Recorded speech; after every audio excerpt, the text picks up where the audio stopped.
But I have some interesting stories that I thought I would share with y'all from college of like guys that liked me that I didn't like back and like the weird things that they did. But there's one in particular that I had to share. This is freshman year. I'm in like intro to writing, you know, like those mandatory writing classes that you have to take. There's just a bunch of random people in there with you and you don't really know any of them. But there was this one guy who went to a high school that was near the high school that I went to. So we were like aware of each other. I'd never met him, but like I knew who he was. I guess he knew who I was.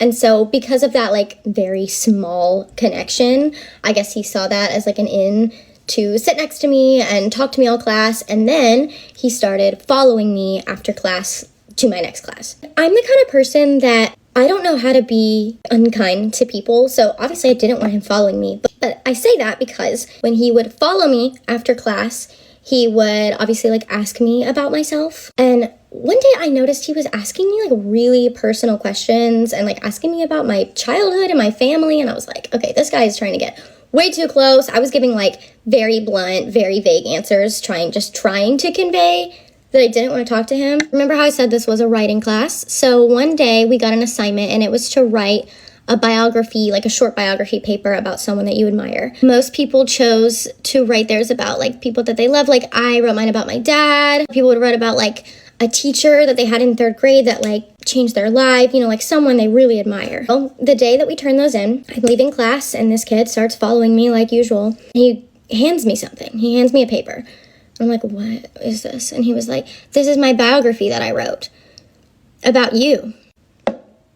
I realized that this kid was using like all this information from when he would talk to me to write his paper about me, which I don't know how I was supposed to take that. I didn't like him to begin with, but like that definitely solidified the fact that I wanted to get as far away from him as possible. So what I started doing is after class, I would tell him like, oh, I have to go to the bathroom, and then I would go in the bathroom, and then I would just stay in there for as long as I could to where like I wouldn't be late for my next class, but like I would stay in there for a long time. But he would just wait for me. So I was like, okay, this is not working.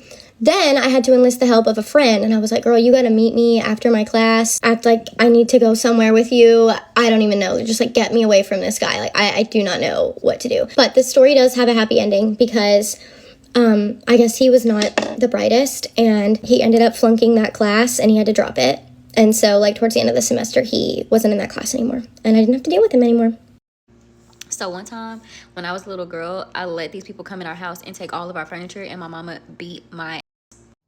Okay, so I don't know about y'all mamas, but my mama used to leave me at home by myself a lot. And I wasn't like an irresponsible kid, you know, like all I had to do was just not open the door. I knew how to cook for myself. So my mama would leave me at home, you know, she would drop me off at school. I get out of school and she would just be like, don't open the door for nobody. I don't care if it's your grandma. I don't care if it's the police. Don't open the door. Well, that was all fine and dandy until one day these people came banging on our door talking about they was actually the police, and if we didn't open the door they was go send us to jail.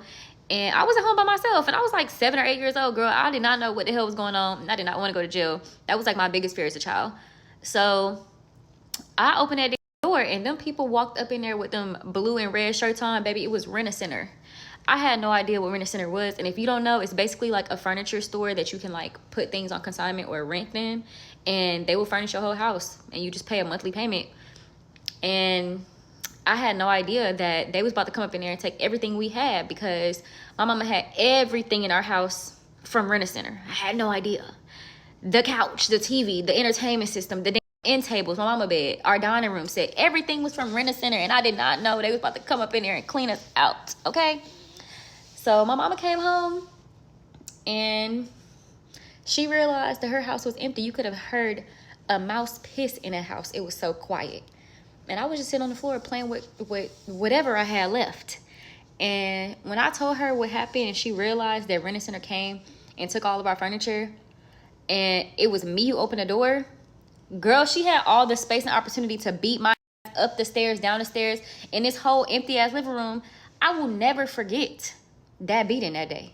And I promise you, from that point on, I never opened the door for another person. My grandma used to stay outside until my mama got home, because that was just a very traumatizing experience. My grandma almost burnt my house down last night. Oh my God, bro. Oh man, what the I wish I was kidding. Yesterday, me, my boyfriend, and my 2 friends went to an art festival, and my grandma was home alone. So we walk in the house, and I immediately get hit by this smell of like burning plastic. So I'm like, Grandma, where are you? She's like laughing downstairs in the basement where she lives. She's like, I'm fine. I'm like, what happened? All 4 of us run out in the backyard. So my grandma comes outside and she's like, don't worry about it. A knife fell onto the hot part of the dishwasher and it melted. So a knife with like the plastic part. So we were like, oh, okay, like that's the smell. It made sense. Aiden and Josh go inside and they start opening up all the windows. We're putting fans on. We're getting all of that like plastic, nasty smell out of the house. Now the weird thing was, as the boys were opening the windows and putting the fans, the smell kept getting worse. So everyone leaves. I go inside. I have to run inside now at this point because you could not be inside for more than 3 seconds without coughing and drooling and your eyes watering. So I go in my room and I call my dad and I was like, hey, I'm going to your house because it smells so bad in here. So I pack a bag and I go outside of my room. I look in the kitchen, full of smoke. And I'm like, Grandma! Once again, she's just sitting on the living room couch, not even noticing what is happening. I'm like, Grandma, the house is full of smoke. She's like, no, it's not. And then she gets up and realizes. Now it's so bad. We're choking. We both go outside and I'm like, I'm calling 911. Like, it's clearly getting worse. I'm on the phone with 911. My grandma goes back inside. I'm like, where is this woman going? Like, where is she going? All of a sudden I hear, I found it! The laundry basket's on fire!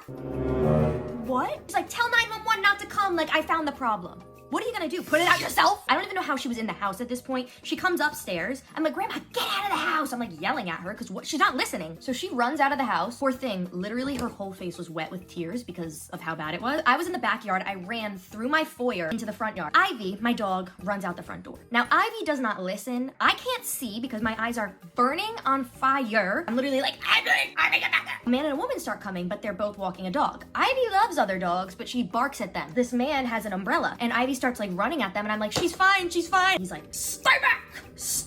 Try to hit her with this umbrella. So then I get closer and I think they saw that I was crying and he's like, are you okay? I'm like, no, my house is on fire. My dog is escaping. I can't get her. I'm diving for this dog like I am a football linebacker. She's juking me out as I'm catching her. You hear the fire trucks coming. The big loud horn coming up the street. 4 fire trucks. Not 1, not 2, not 3, 4 fire trucks pull up. They all come in with all their equipment. They get like a sledgehammer and an axe. My grandma started trying to talk to them. She's like, no time to talk, ma'am. There's fires happening. I'm like, oh, get her, Mr. Fireman. They put this fan in the house that literally sucked all of the smoke out in like 10 seconds. I also called my dad in the middle of this and I'm bawling my eyes out. I'm like, Dad, hello? Like the house is on fire. It's like, you're fine. Hung up. Oh, okay. So then the firefighters come upstairs and they have the basket, the laundry basket. The laundry basket lit on fire because Paula left it on the stove. And somehow the stove turned on and then it caught on fire. The firefighters actually told me it was an open flame at one point because if you see the little lines on the laundry basket, that means like the fire was going. Investigators come, they have to take pictures of everything. They go downstairs, they're taking pictures, they're asking my grandma what happened. The house still smells like plastic. Dog, Ivy, won't go near me because I think I traumatized her with my scream crying. I also now have a way deeper sadness for people who are in like real fires because that wasn't even a real fire and I could not breathe. And props to firefighters, like those people got in there, they knew what they were doing, they got bing bang boom. They were out of there in like 10 minutes. And that's the story of how my grandma almost burnt my house down yesterday.